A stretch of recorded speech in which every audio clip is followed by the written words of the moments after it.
June 5, 2002, Salt Lake Valley, Utah.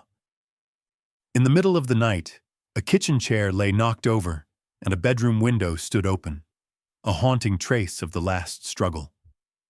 By sunrise, 14-year-old Sarah Donnelly had vanished from her own bed, and a close-knit Mormon community fell into panic and grief. For 9 long months, her name faded into the cold case files of Utah. Her parents left replaying her harp music in empty church halls as a desperate memorial. Then, in broad daylight, a passerby spotted a veiled girl walking with 2 strangers, and what followed would unravel one of the most shocking abduction cases of the 2000s. Stay with us, because some wounds only the truth can heal. Subscribe now to uncover the story behind the Sarah Donnelly case. Sometimes the most haunting stories begin on the calmest, most ordinary nights. In the summer of 2002, the Salt Lake Valley in Utah stretched beneath a wide, pale blue sky. Its neighborhoods basked in the gentle hush that only small, safe towns seemed to know. Streets lay empty, but for the scattered glow of porch lights. Lawns were neatly trimmed, and the sound of laughter floated faintly from open windows as families settled into their evening routines. Inside the Donnelly family's modest but cheerful home, the kitchen was still warm from the celebration just hours before. The wallpaper glowed gold in the lamplight, reflecting the lingering scent of birthday cake. Plates and streamers crowded the countertop, and the last shreds of torn wrapping paper curled on the floor. A cake with 14 fading candles stood in the center of the table, its pink frosting already beginning to melt at the edges. In the air was a feeling of fullness, not just from food, but from the safety of ritual, from the laughter that echoed up the stairs, and the easy comfort of family who trusted one another completely. Sarah Donnelly, the guest of honor that night, had just turned 14. Bright and sensitive, she was the kind of girl whose emotions were never far from the surface, her dreams woven deeply into her daily life.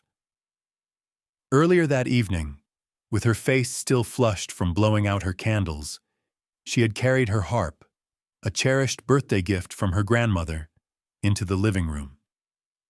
Her fingers, slender and practiced, danced across the strings, filling the room with the clear, pure notes of her favorite hymn.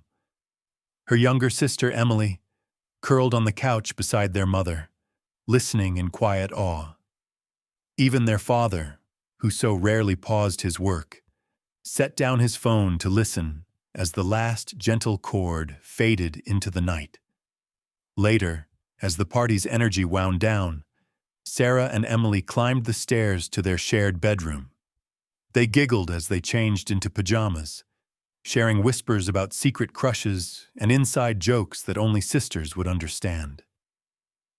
Through their window, the dark outline of the Wasatch Mountains stood watch over the sleeping valley, while the crickets sang their steady chorus just outside. By midnight, the entire Donnelly house seemed to exhale. Doors clicked softly shut. The family dog found its spot at the foot of the bed, and the kitchen clock ticked on undisturbed. Sarah, ever the perfectionist, arranged her music books in a neat pile by her bed, smoothing the covers one last time. Emily had already drifted off, breathing slow and steady, lost to dreams. Sarah hesitated at the window, tracing patterns in the condensation with her fingertip, not knowing it would be the last peaceful moment she'd know for a long, long time. Outside, the world seemed unchanged. The mailbox creaked as the breeze caught its rusted flag. A car rolled by, headlights slicing briefly across the closed curtains, then faded into silence again. Nothing seemed out of place, yet, in the darkness just beyond the Donnellys' warm walls, something had shifted, an unseen current, a ripple in the stillness. Somewhere, a plan was set in motion. A pair of footsteps, careful and practiced, crossed the quiet street and paused at the side gate. The intruder lingered in the shadows, patient as the night itself, waiting for the right moment. In the small hours, when even the most diligent parent's guard is down, a single creak broke the silence. The back door, seldom locked in this trusting neighborhood, yielded with barely a whisper. The scent of old grass clung to the intruder's boots as he slipped through the laundry room, past the dog, who stirred but did not bark, and up the stairs, moving as if he belonged. On the landing, moonlight caught the edge of something metallic, a flash of steel quickly hidden. The stranger's breathing slowed, matching the steady rhythm of the household's sleep. He paused, listening for any sign of life, any accidental noise that might betray him. Satisfied, he pressed forward, fingertips gliding over wallpaper as he found the girl's bedroom. Sarah, half awake, thought she heard something in her dream. The door, left ajar to catch a little of the hallway light, groaned on its hinge. A hand reached out of the dark, rough and foreign, casting a deep shadow across the room. There was a whisper of movement. Bed sheets disturbed, the smallest gasp muffled by fear. Emily, too frightened to understand what she was seeing, squeezed her eyes shut and lay perfectly still, willing herself to disappear. All she could make out was a glint, a silver line in the dark, and the sound of Sarah's breath quickening as she was pulled from the bed. Sarah's voice, soft, urgent, escaped as her foot caught on the wooden chair by the window. "Ouch," she murmured, the pain barely registering in the confusion. The stranger's grip tightened. The bedroom door closed with a dull click, shutting Emily in the dark, with only the echo of her sister's last word. Downstairs, the Donnelly parents slept on, oblivious to the shattering of their world just a floor above. The silence returned, as deep and complete as before, but now charged with something unnameable, a loss that had yet to be discovered. When dawn came, the first rays of sunlight spilled innocently across Sarah's neatly made bed, her untouched pile of music books, and the harp that waited by the window. The question hung heavy in the brightening room. How could a young girl vanish without a trace from the safest place she knew, her own bedroom? In the days before tragedy struck, the Donnelly family embodied everything that made the Salt Lake Valley feel like home. Their house was neither grand nor modern, but it pulsed with a steady, gentle rhythm, a place where piano recitals blended with dinner conversations and hand-sewn curtains framed the windows. On weekends, the Donnellys hosted neighbors for barbecues, the air scented with grilled corn and lemonade, the yard echoing with children's laughter and the distant chime of church bells. Sarah Donnelly, at 14, carried the brightness of youth in everything she did. She wore her hair in loose, practical braids, her face dusted with freckles from summer afternoons spent in the sun. Even when she was quiet, her mind seemed to be somewhere far away, usually lost in the intricate music that flowed from her harp or the stories she scribbled in her notebooks. Sarah's dream was clear to everyone. She wanted to become a professional musician, to one day perform in grand concert halls far beyond the valley. But even her boldest hopes were rooted in home, and every evening, as dusk painted the sky, she returned to the comfort of family. Sarah's bond with her younger sister Emily was unmistakable. Though 2 years apart, they were inseparable. Emily the shadow, Sarah the guiding light. They invented secret languages, passed notes under the dinner table, and transformed their bedroom into a stage for midnight concerts. Sarah on the harp, and Emily turning pages with theatrical flourishes. Emily idolized her sister, adopting Sarah's favorite songs and mimicking her laughter. On the night of the birthday, the girls had practiced a duet, their voices blending in the warm summer air, their futures stretching ahead with certainty. Their parents, Mark and Linda Donnelly, were the kind of people everyone in the neighborhood trusted. Mark, a high school math teacher, was known for his even temper and ready smile. Linda, a part-time nurse, volunteered at church and always remembered birthdays. The Donnellys were Mormon. Faith was woven into every part of their lives, from the prayer before dinner to the quiet reverence that filled Sunday mornings. Family gatherings were sacred, a time to reaffirm bonds, share memories, and hold each other a little closer.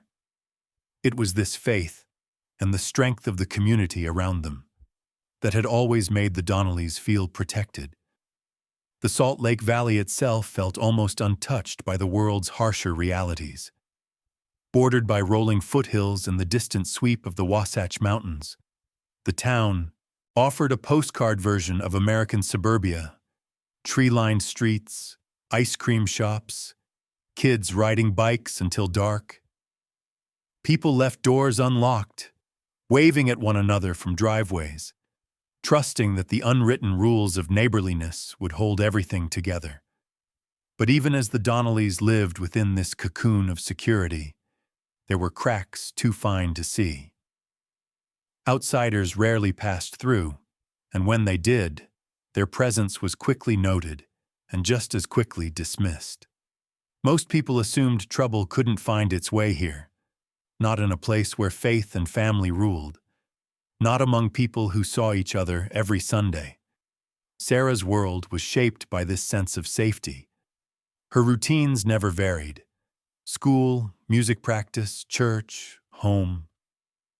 She walked the same sidewalks each morning, greeting Mrs. Jenkins as she watered her roses, and ran errands with Emily to the corner store where the clerk knew their favorite candy. On summer afternoons, the girls biked to the community center, racing under the canopy of cottonwoods, their laughter trailing behind them. When thunderstorms swept in from the mountains, Sarah and Emily would huddle beneath a quilt, counting seconds between lightning and thunder, never afraid, always certain that their home would keep them safe. Yet even here, where safety seemed absolute, small anxieties sometimes crept in: unlocked windows, a light left on, a distant siren. But these were fleeting. Mark would reassure the girls, and Linda would double-check the locks. The world outside might be unpredictable, but inside their home, the Donnellys held tightly to routine, to each other, and to the belief that nothing truly bad could reach them. On the last night of peace, all these threads, faith, music, sisterhood, and community, wove together into a tapestry of security that seemed unbreakable. The birthday party, simple but joyful, was a testament to the life they'd built. The house was filled with the scents and sounds of celebration, from the rich chocolate of the cake to the delicate shimmer of Sarah's harp. Afterward, as Emily drifted off to sleep beside her sister, the air in their shared room hummed with the residue of laughter and song. Unseen and unthinkable, danger waited just beyond the edge of their world. No one in the Salt Lake Valley could have imagined that within hours, everything they took for granted, trust, safety, innocence, would be shattered. But as the night wore on and the crickets outside sang their patient chorus, the Donnelly family remained suspended in that final moment of peace, unaware that the world around them was about to change forever. The first gray light of dawn revealed a home that looked no different from the evening before. The Donnellys' white clapboard house stood as still as the mountains behind it, while birds began their chorus and a light breeze teased the curtains. Yet inside, the pulse of tragedy beat just beneath the surface, waiting to be discovered. Hours before that quiet morning, the Donnelly home had become a stage for something unthinkable. After the last echoes of the birthday celebration faded, After the lights were dimmed and the laughter gave way to drowsy whispers, an invisible shadow moved silently through the house. Unlocked doors, left that way out of habit and trust, invited not only the welcome night air, but also the footsteps of a stranger who saw an opportunity where others only saw safety. In the girl's bedroom, the night was thick and still. Emily, deep in sleep, was lost to her dreams, curled under the quilt with one arm reaching toward her sister. Sarah, always lighter in her rest, stirred at the slightest sound. She thought she heard the floor creak. Just another house noise, she told herself. Some old timber shifting as it had 1,000 times before. But then the air changed. A presence, foreign and wrong, slipped through the door. It hovered for a breathless moment. The metallic glint of a knife caught the pale moonlight that filtered through the window. Sarah blinked, confused, as the silhouette loomed at the edge of her bed. Before she could call out, a rough hand pressed over her mouth. The world seemed to shrink down to the pounding of her own heart and the icy press of steel against her arm.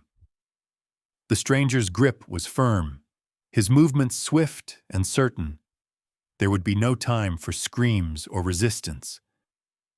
Emily, half awake now, sensed the shift in the room. She peered through the thick fringe of her lashes, willing herself to remain unnoticed.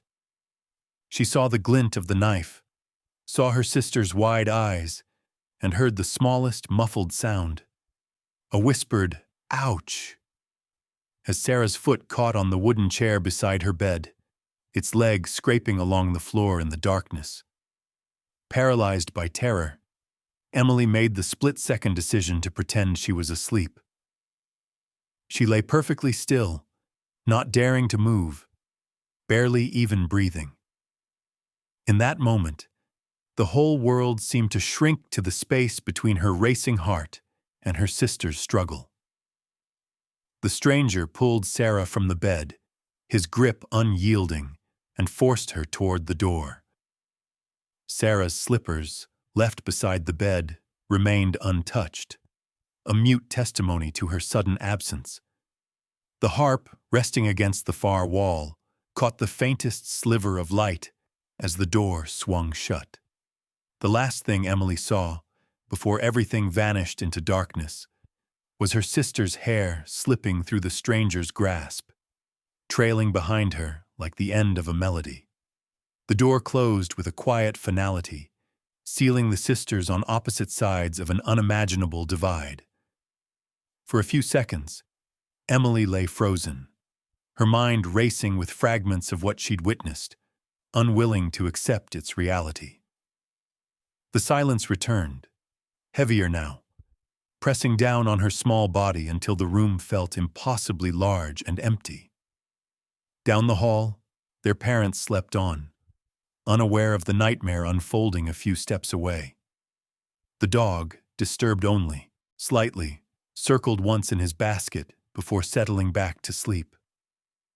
Outside, a lone car rolled past, headlights flashing across the living room wall, marking the time as if nothing had changed. But everything had changed. Sarah was gone.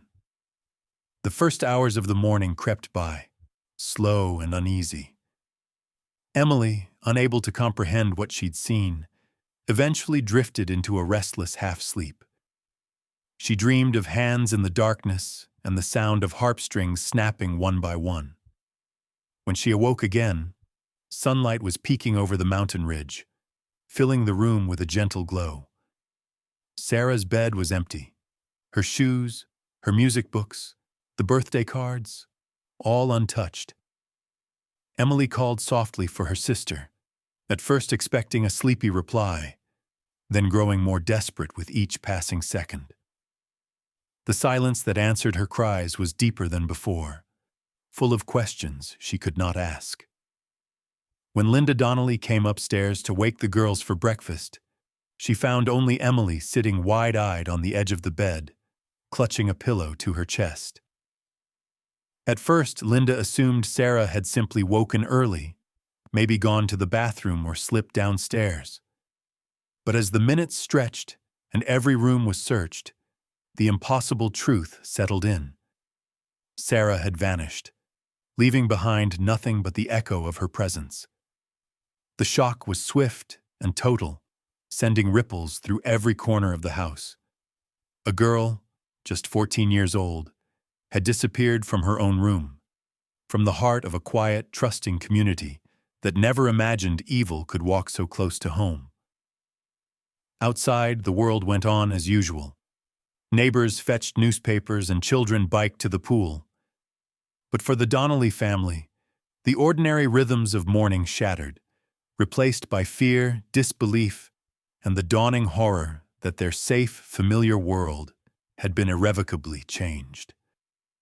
The moment Linda realized Sarah was gone, the illusion of safety shattered completely. Panic swept through her like a cold wave. She called for Mark, her voice sharp with fear. The two parents tore through every room, searching for their daughter, under beds, in closets, even in the backyard, calling her name again and again. Every possibility, no matter how unlikely, was checked, then checked again. The longer they searched, the more the truth became undeniable. Sarah had disappeared into the night. Mark, usually so steady, stumbled through the house in shock, his mind whirling with confusion and terror. Linda kept replaying the last time she'd seen Sarah's smiling face, holding that vision close like a talisman against the chaos pressing in. Emily clung to her mother, her small body shaking with silent sobs, unable to voice the horror of what she had witnessed. The dog paced anxiously, sensing the sudden unrest. Within minutes, Mark dialed 911, the words stuck in his throat, coming out broken, but the dispatcher understood immediately. In a town where crime was almost unheard of, a call like this sparked an instant response. Police cars, their lights flashing, arrived before the sun had finished rising. Officers fanned out, their radios crackling with urgency, and began to search the neighborhood. The questions started at once. Had Sarah ever run away before? Was there anyone who might want to hurt her? But the Donnellys could only shake their heads, lost in shock. The news spread with astonishing speed. By mid-morning, neighbors gathered on the Donnellys' front lawn, offering comfort, support, and more than a little fear of their own. Mothers held their children close, whispering anxious reassurances as they watched officers move from house to house. Fathers double-checked locks and looked suspiciously at every passing stranger. In a town where everyone thought they knew each other, suspicion bloomed overnight, its roots sinking deep. The local media descended quickly, drawn by the rare scent of a true crisis in a peaceful suburb. Cameras and microphones crowded the walkway as reporters interviewed the parents, neighbors, and even classmates. Images of Sarah's smiling face, taken from her most recent school photo, began to appear on every local channel and news site. Reporters replayed the details relentlessly. The birthday celebration, the untouched bed, the sisters' terrified silence. The Donnellys' house became the unwilling focal point of an unfolding nightmare, its windows darkened with grief. Within hours, search teams were organized. Police, firemen, and volunteers combed the nearby woods, mountainsides, and creeks. Every corner of the town, every abandoned shed, every quiet trail was checked and rechecked. Friends and strangers alike handed out flyers at the supermarket and gas station, stapled posters to every utility pole, and passed out stacks to commuters on their way to work. The posters bore Sarah's photo: brown hair, clear eyes, the hint of a smile not yet touched by tragedy. Emily sat on the living room couch, surrounded by relatives who spoke in hushed, urgent tones. She watched, numb, as police officers dusted for fingerprints and bagged random objects for evidence. The sounds of her own birthday party seemed impossibly distant, belonging to another life entirely. Linda tried to answer questions, her voice shaking, her eyes fixed on the front door as if willing Sarah to appear. On the local news that evening, Mark Donnelly appeared holding his daughter's picture. His hands shook visibly as he begged the camera, his words raw and trembling. "If anyone knows anything, please, bring our daughter back." The image of a desperate father reached every living room in Utah, and for a moment, every parent watching felt a chill of fear. If it could happen to the Donnellys, it could happen to anyone. As the search continued through the night, fear seeped into every home in the valley. Children slept with their parents, windows were bolted shut, and porch lights glowed late into the night. The sense of community that had once brought comfort now twisted into something darker. Neighbors eyed each other warily. Old stories about strangers and near misses resurfaced in anxious conversations. Trust, once so natural, became fragile overnight. Yet even in the thick of fear, hope persisted. The community rallied with food, prayer circles, and late-night vigils. Choirs gathered at the church to sing Sarah's favorite hymns. Volunteers combed the hills by flashlight, their footsteps crunching on dry grass as dawn approached. Flyers were sent to every corner of the state, and the story of Sarah Donnelly's disappearance dominated the headlines, refusing to fade away. But as day after day passed without news, hope fought a losing battle against dread. The Donnellys remained at the center of it all, trapped between reporters' questions and the empty ache of Sarah's absence. Every knock at the door, every ring of the phone, brought a new surge of fear and longing. A once peaceful town was left with a single, unanswerable question. If a young girl could vanish so completely from her own bedroom, what did that mean for any of them? The answer settled like a shadow over every home, a fear that would never fully lift. As the first frenzied days passed and search parties combed every shadow and corner of Salt Lake Valley, the Donnelly home transformed from a haven into a headquarters. Detectives set up at the kitchen table, poring over timelines and witness statements, their presence a constant reminder that something unthinkable had ruptured the heart of this peaceful town. Investigators moved quickly to reconstruct every moment before and after Sarah's disappearance. Mark and Linda answered the same questions over and over, trying to remember any small detail that might have seemed out of place. A strange car parked on the street, a new face at the grocery store, a forgotten sound in the middle of the night. Emily, her memories jumbled and raw, could offer only the briefest flashes. The creak of a hinge, the glint of steel, the feeling of being watched from the shadows. It was so little, yet the detectives clung to every thread, determined to find something solid. Every neighbor was interviewed, some twice, as police tried to build a map of who had seen what in the crucial hours surrounding the abduction. Doors were knocked on, vehicles inspected, stories cross-checked. Many residents, once trusting and open, bristled at the intrusion, their nerves fraying under the weight of suspicion and fear. Tips began to trickle in. Some were fueled by genuine concern, a neighbor recalling an unfamiliar van, a clerk at the gas station noticing a nervous customer late at night. Others were the product of panic, shadows mistaken for stalkers, everyday noises transformed by anxiety into threats. The police, desperate for any lead, pursued each one relentlessly, following every dead end with grim determination. Then, a name surfaced, that made several investigators pause. Emmanuel, a drifter known in the area, a man who had sometimes done odd jobs for families around the neighborhood, including the Donnellys. He was remembered as polite but distant, with a quietness that made people uneasy once the job was done. He'd been seen more often in the weeks before Sarah's birthday, moving from yard to yard, blending into the backdrop of summer chores. The police tracked him down quickly.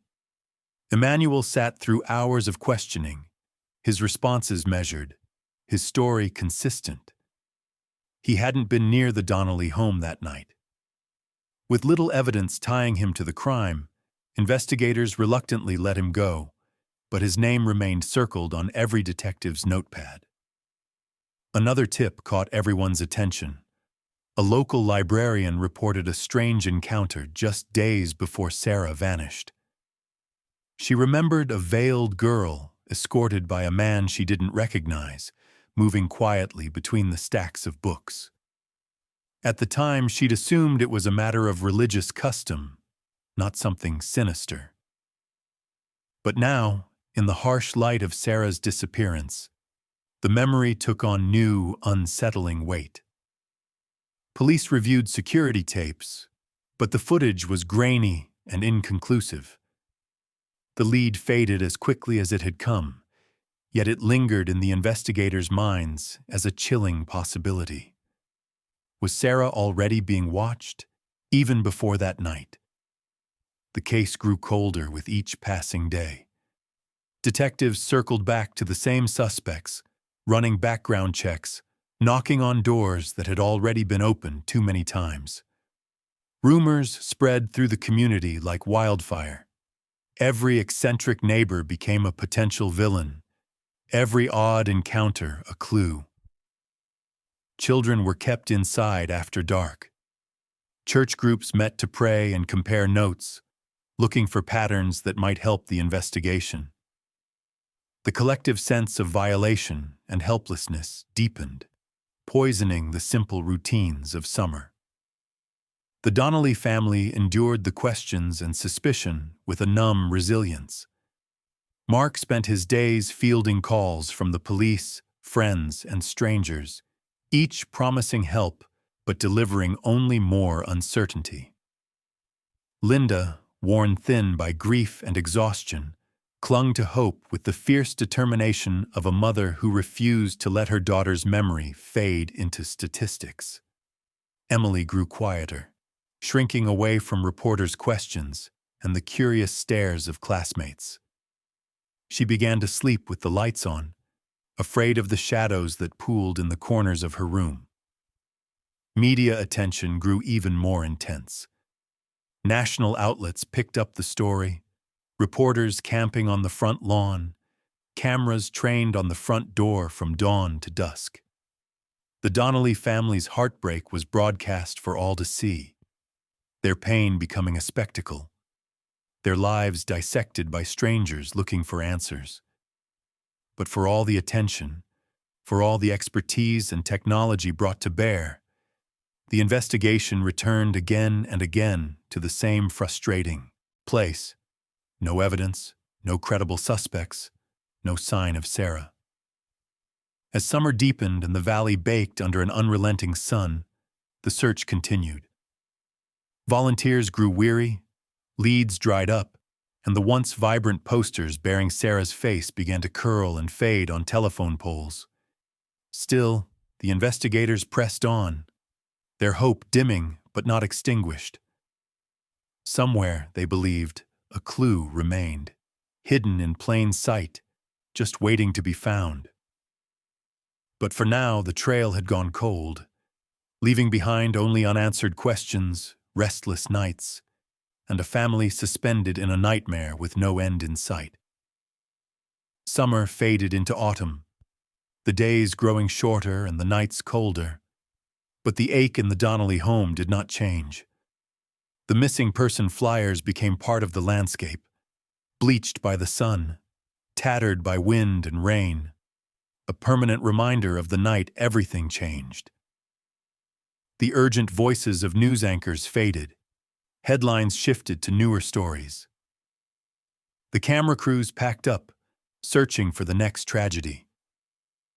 For everyone except the Donnellys, life in the Salt Lake Valley returned to its normal rhythm, but in their household, every day began and ended with Sarah's absence. For Mark and Linda, the world became unbearably quiet. They still moved through the routines of ordinary life, work, chores, dinners with Emily, yet every action felt empty, as if performed in the echo of a happier time. Emily withdrew into herself, shadowed by nightmares that she could never fully escape. Some nights she lay awake, replaying that terrible scene, the details shifting and twisting in her memory until she was no longer sure what was real. Every creak of the floorboards, every gust of wind at the window, set her heart pounding. She took to leaving the hallway light on, a silent ward against the darkness. The Donnellys' community, so quick to rally in the beginning, gradually let the matter fade. At church, the first few Sundays after Sarah's disappearance were filled with prayers and weeping, neighbors hugging Linda tightly in the foyer, promising that the valley would not rest until Sarah was found. But people cannot live forever in the grip of fear and sorrow. As the weeks turned to months, attendance at the vigils thinned. The search parties dwindled, the posters went untouched. Soon, only the Donnellys and a small group of loyal friends kept up the fight to keep Sarah's memory alive. Yet the Donnellys refused to let go. Every year, on the anniversary of her disappearance, they held a memorial concert at the local church. It became a ritual that drew those who remembered, and some who only wanted to show support. Linda, trembling but determined, would take her place at Sarah's harp. Her fingers, unsteady at first, would find their way through her daughter's favorite hymn. Each note floated into the sanctuary, impossibly fragile, and seemed to hang in the air long after the final chord faded. For a moment, everyone listening could imagine Sarah just beyond the next door, waiting to come home. The silence of the investigation grew heavier with each passing year. Sarah's file slipped quietly onto the shelf of Utah's unsolved cases, gathering dust among the lost and the forgotten. Every so often, a new detective would take a look, hoping to find something overlooked, a thread left dangling. But as the evidence aged and the trail grew colder, it seemed less and less likely that answers would ever be found. Holidays passed in muted tones. On birthdays, Linda baked a cake and set a place for Sarah, her absence as loud as any song. At Christmas, Mark strung up Sarah's favorite lights along the porch, the same ones she used to help him untangle. Emily, growing older but never escaping the shadow of that night, marked the passing years in silence. Even the family dog seemed subdued, resting near the harp as if waiting for Sarah to return and pick up where she left off. School came and went. Seasons changed. But the ache in the Donnelly family never softened. Friends and neighbors, though sympathetic, returned to the routines of life. There were new tragedies, new faces in the newspaper. But for the Donnellys, time stopped on the night Sarah disappeared. Every knock at the door, every late-night phone call, brought a fresh surge of hope and fear. Hope that Sarah might be found, fear that the worst had finally been confirmed. Linda kept a scrapbook filled with news clippings, flyers, and photographs, each page a record of the struggle to hold on to her daughter's memory.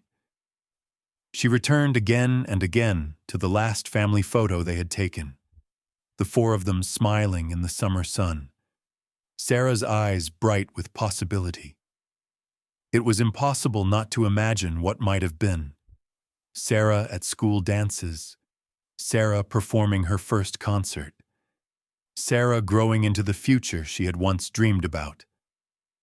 The echo of the harp became the symbol of what was lost.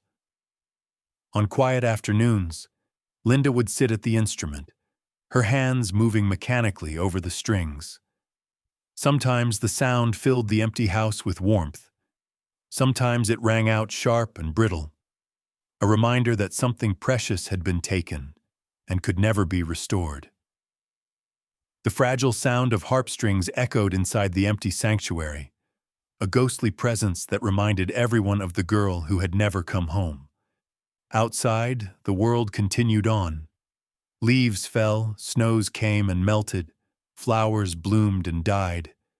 But within the walls of the Donnelly house, every day remained the same, marked by a silence that would not lift and a hope that refused to die, no matter how cold the trail had grown. 9 months had crawled by since Sarah's disappearance, each day adding another weight to the hearts of those who refused to forget. The memorial concert at the Donnelly family's church had come and gone, the music lingering in the minds of those who attended long after the final notes faded into the cavernous silence. By now, most people had resigned themselves to the idea that Sarah would never be found. The file labeled Donnelly, Sarah, Missing gathered dust in the evidence room, sharing a shelf with other cases that time had buried. Still, for the Donnellys, every morning began with the same question. Could this be the day she comes home? In early March, winter clung to the edges of sandy Utah, refusing to yield to spring. The mountains were capped in white, and the streets glistened with the last remnants of snow. It was on one of these gray, uncertain mornings that a woman named Mrs. Pratt drove her usual route to work, passing beneath the skeletal trees that lined the road near a strip mall. She noticed something odd on the sidewalk, a trio walking against the wind, their clothes out of place for the season. Mrs. Pratt slowed as she approached. A man and woman, both disheveled, led a young girl between them. The girl was dressed in layers of ill-fitting, old-fashioned clothing. A thick scarf covered her hair, and a veil obscured her face. But something about her posture, a slight limp, a hesitancy in her step, sent a jolt of recognition through Mrs. Pratt. She thought of Sarah Donnelly, remembered from news reports and the countless flyers. Her hands tightened on the steering wheel, and she pulled over, watching as the trio moved past the corner bakery and paused in front of the public library. Inside the library, the warmth and light contrasted sharply with the cold, gray world outside. The trio hovered by the entrance. The man, with tangled hair and an air of distracted authority, muttered to the woman in a harsh undertone. The girl seemed smaller up close, her hands trembling as she fingered the edge of her long sleeve. She looked around nervously, eyes darting from face to face, never meeting anyone's gaze for more than a moment. A librarian, sorting returned books at the front desk, was the first to truly see her. There was something familiar in the girl's eyes, something haunted. The librarian's curiosity was piqued, and as she moved closer, she asked if they needed help finding anything.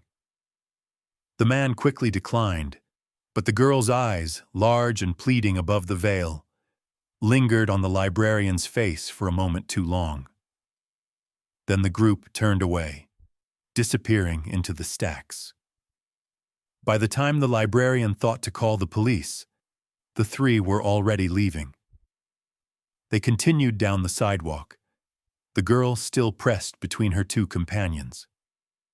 Mrs. Pratt, who had watched the whole interaction from her car, called 911, her voice shaking as she described the strange trio.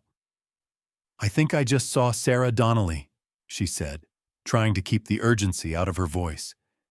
"She was with 2 adults. Please, you have to check." Patrol cars were dispatched immediately. Officers fanned out across the area, checking each block, scanning crowds, questioning passers-by. It was late afternoon before one patrol unit caught sight of them, heading toward a bus stop, the girl's head bowed as if hiding from the world. The officers approached carefully, unsure if this was just another false lead, another mirage conjured by hope and fear. When the police stopped them, the air grew tense. The street suddenly hushed, as if the whole world was waiting for the truth to emerge. The man answered their questions with defiance, insisting that the girl was his daughter. The woman said nothing, her eyes downcast. The officers, experienced and patient, focused their attention on the girl. Gently, they asked for her name. The girl hesitated, her voice barely more than a whisper behind the fabric of her veil. "Augustine," she said, her eyes filling with tears. One of the officers knelt to her level, offering a soft reassurance that it was safe now, that no harm would come to her. The silence hung heavy between them as the girl's hands shook violently, the years of fear and uncertainty rising to the surface. It was only after another gentle prompt that the girl slowly lifted her veil, her eyes searching the faces of the officers for some hint of mercy. When the cloth finally fell away, the recognition was immediate. The same features seen on flyers, news broadcasts, and family photos, changed, thinner, older somehow, but unmistakably Sarah Donnelly. For a moment, time seemed to freeze. The officers radioed headquarters, the words tumbling out in disbelief. "We have her. We found Sarah Donnelly. She's alive." The news spread with the speed of wildfire, reaching the Donnelly home before the sun had even set. Mark and Linda collapsed into each other's arms as hope, long dormant, rushed back in a flood of tears. Emily, trembling, hugged her mother tighter than ever, her heart soaring and breaking all at once. After 9 months in the wilderness of fear and uncertainty, Sarah had come home, not as the girl who left, but as a survivor whose return would shake an entire community to its core. Sarah's rescue was headline news before nightfall, but what followed was far from the simple relief everyone imagined. In the hospital, beneath fluorescent lights, Sarah was examined by doctors and gently questioned by detectives who struggled to mask the shock in their voices. Mark and Linda, barely daring to breathe, stood at her bedside, reaching for her hand as if the touch alone could anchor their daughter back in reality. Emily hovered just behind, her eyes wide, trying to reconcile the girl in front of her with the sister she remembered. In the coming days, the truth began to emerge, a truth so surreal it seemed torn from nightmare. The couple who'd taken Sarah were quickly identified. Brian Mitchell, a wiry man with a wild look in his eyes, and Wanda Barzee, his thin, hollow-faced wife, had drifted through the edges of society for years. Mitchell called himself a prophet, spouting scripture twisted to his own design. His voice, Sarah recalled, was hypnotic and terrifying in equal measure. Wanda rarely spoke, but the threat in her presence was constant. From the night of the abduction, Sarah's world shrank to the size of her captor's whims. She was led through the darkness and up into the foothills, forced to wear layers of heavy robes and a veil that stifled not only her breath, but her sense of self. Mitchell gave her a new name, Esther, and insisted she forget everything that had come before. The days blurred together, spent in makeshift campsites where the cold bit through even the thickest fabric and hunger gnawed at her resolve. Mitchell's rules were absolute. Sarah was told she was chosen for a purpose, her old life erased by the force of his belief. He drilled into her mind the consequences of disobedience. If she tried to escape, if she called for help, he would kill her family first. The threat hung over her every moment, paralyzing any thought of resistance. Sarah's memories of home became distant, fragile as the harp melodies she replayed in her head to keep herself from slipping away entirely. They moved often, never staying in one place for long. Some nights were spent in tents under the stars, others in abandoned buildings on the edges of town. Wanda acted as jailer and shadow, watching Sarah's every move, warning her with a glance or a wordless shake of her head whenever Mitchell was near. The air between them was heavy with fear and unspoken pain. Sometimes they ventured into public. These trips were the strangest kind of torture. Sarah brushed past ordinary people living ordinary lives, her captor's hands gripping her arms, her face hidden behind layers of cloth. She heard snippets of conversation, laughter, the clatter of shopping carts, and the distant sound of music from open car windows. More than once, her heart hammered as someone glanced her way, but nobody saw through her disguise. Sarah later admitted, when she could finally speak of it, that she was seen in public several times. Yet no one intervened. The veil, the robes, the oddness of the arrangement, each detail hid her in plain sight. Sometimes a stranger would catch her gaze, hesitate, and then look away, the discomfort of uncertainty outweighing the impulse to help. In those moments, Sarah's mind replayed Mitchell's threats like a cruel lullaby. Even if she screamed, even if she broke free, what would it cost her family? The image of harm befalling her parents and Emily was a cage stronger than any locked door. Each time the urge to run bubbled up, fear crushed it before it could grow. Sarah survived by shrinking herself, making her hopes and dreams as small and quiet as possible. Her only rebellion was memory, reciting hymns in her head, recalling the warmth of home, the sound of her mother's laughter, the gentle touch of Emily's hand at night. The police, piecing together Sarah's journey, struggled with their own sense of guilt and disbelief. How many times had someone noticed a girl out of place but said, "Nothing?" How close had they come to rescuing her, only to let doubt and politeness keep them silent? It became a question that haunted not only investigators, but the entire community. Responsibility for Sarah's suffering rested, of course, on Mitchell and Wanda, but there was a quieter, more unsettling truth, that sometimes evil is allowed to flourish not only through violence, but through the silence of those who turn away.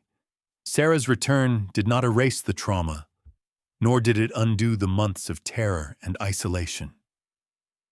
But as she began to reclaim her life, small moments of hope emerged. Her first steps outside without fear, her voice trembling as she played her harp again, her arms wrapped around Emily in the night.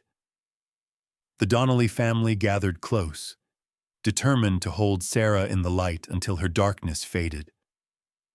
The valley itself, chastened by the ordeal, looked at every neighbor and every stranger with new eyes, reminded that safety is not a given, and that the smallest act of vigilance might save a life. Sarah's story spread across Utah and far beyond, the headlines reaching all corners of the country.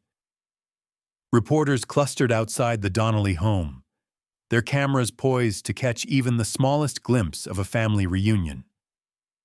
But behind the closed curtains, the Donnellys focused on healing, determined to protect Sarah from the media's relentless hunger. Her ordeal was the talk of every neighborhood, every school hallway, every Sunday church service.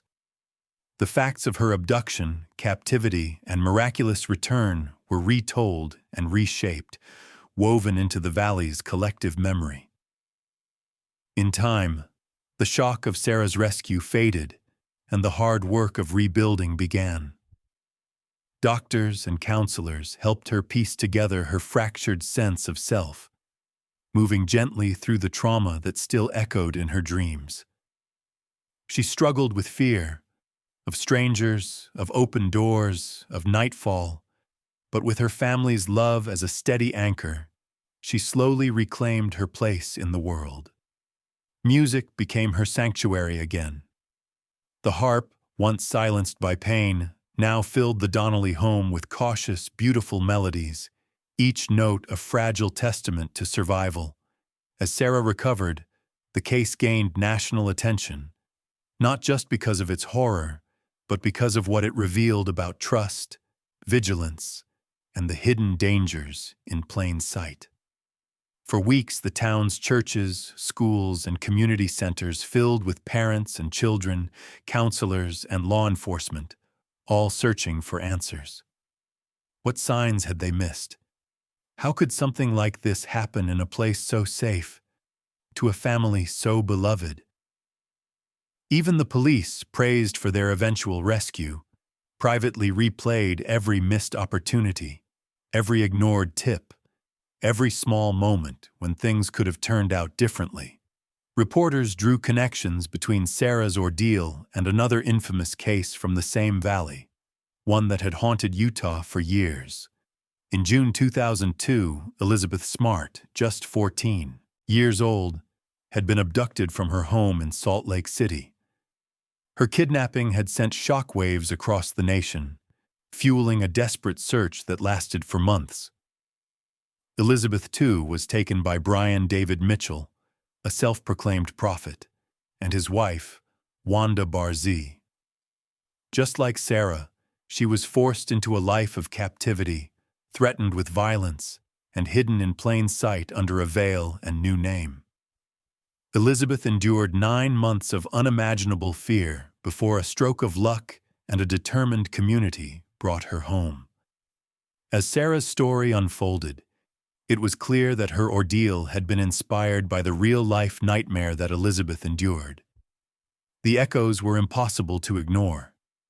The trusting, middle-class Mormon family, the peaceful neighborhood, the sudden midnight abduction, the overwhelming silence of the case as weeks turned to months, and finally, the dramatic rescue, an ending so improbable it almost felt like fiction. But for the Donnellys, and for countless families like theirs, these stories were far from fiction. They were a living reminder that even the most ordinary lives could be torn apart by forces lurking just out of sight. Elizabeth Smart's story didn't end with her rescue. In the years that followed, she transformed her trauma into a mission, speaking out for survivors of kidnapping and sexual violence. She wrote books, founded a foundation, and lobbied for stronger laws to protect children. Her voice, steady and clear, cut through the confusion and fear that followed her return. She reminded the world that survival is possible, that justice is worth fighting for, and that the wounds of violence, though deep, can heal with time and truth. Sarah and her family, too, began to find meaning in what they'd survived. They met with advocates, supported other families facing similar horrors, and spoke at schools about vigilance and courage. Emily, who had once hidden from the world, became her sister's fiercest protector, refusing to let fear define her future. Mark and Linda opened their home to others, offering support and understanding to parents facing the unimaginable. The Donnellys carried their scars, but they wore them openly, proof that survival was possible even after the world seemed to end. For the community, Sarah's case, like Elizabeth's, became a rallying point, a painful lesson in the limits of trust and the importance of never turning away from a child in need. Police departments across Utah reviewed their protocols, investing in new training and outreach. Schools implemented programs on personal safety, teaching children how to recognize danger, ask for help, and look out for one another. Neighborhoods, once content to leave their doors unlocked, became vigilant, not with suspicion, but with a newfound sense of responsibility. Sarah's journey from victim to survivor echoed through the valley, reshaping the way her community saw itself and the world. Her story, inspired by Elizabeth Smart's real-life ordeal, became both a caution and a hope. A reminder that even in darkness, resilience and courage can bring lost children home, and that survivors, when they speak, can change the world. In the months and years after Sarah's return, the Donnelly family's home became a quiet symbol of survival and hope.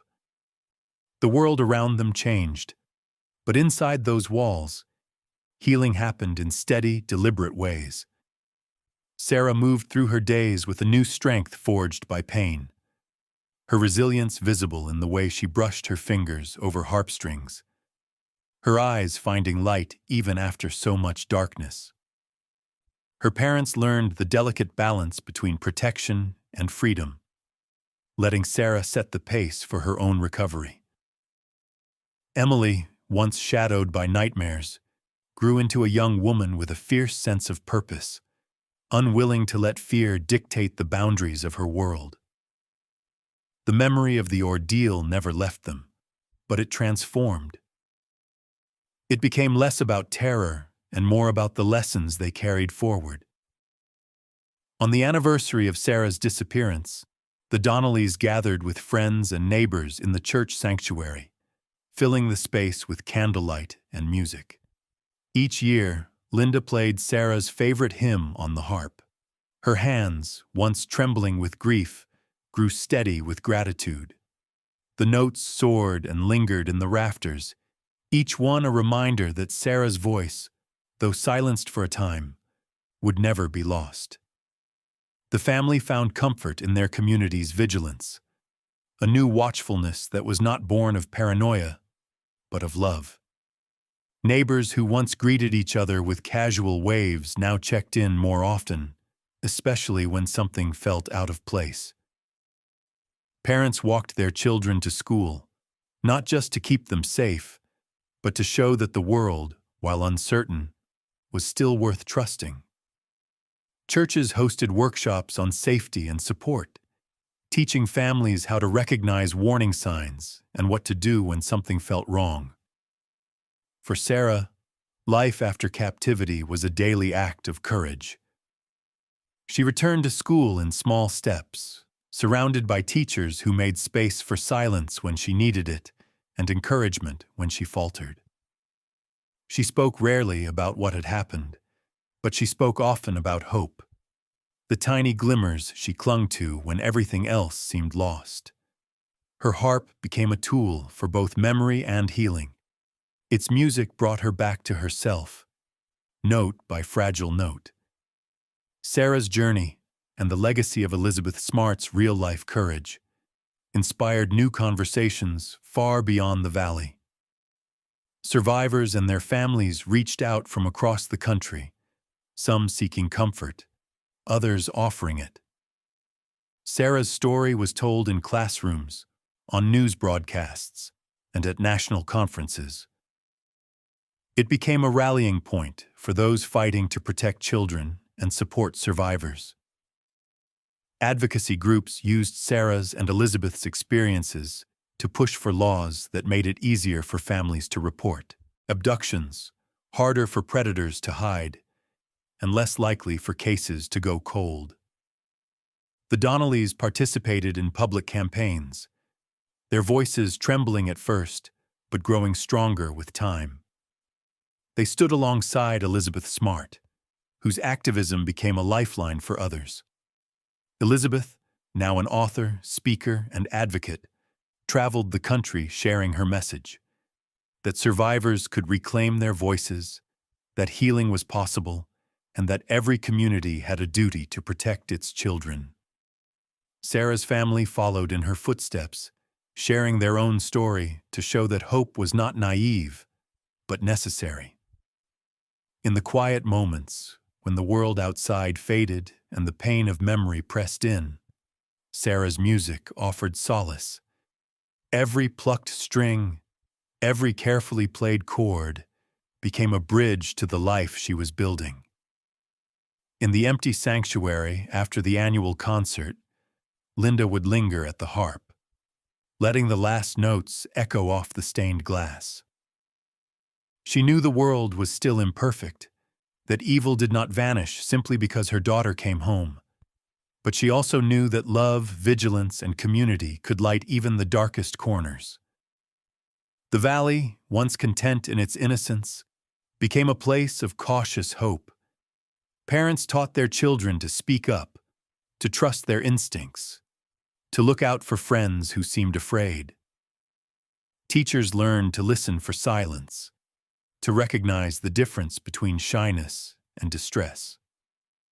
The memory of Sarah's ordeal and the lessons from Elizabeth Smart's journey shaped a new generation, one that would not turn away when a child's safety was at stake. As the years passed, the Donnellys measured time not by the shadow of what was lost, but by the light of what was regained.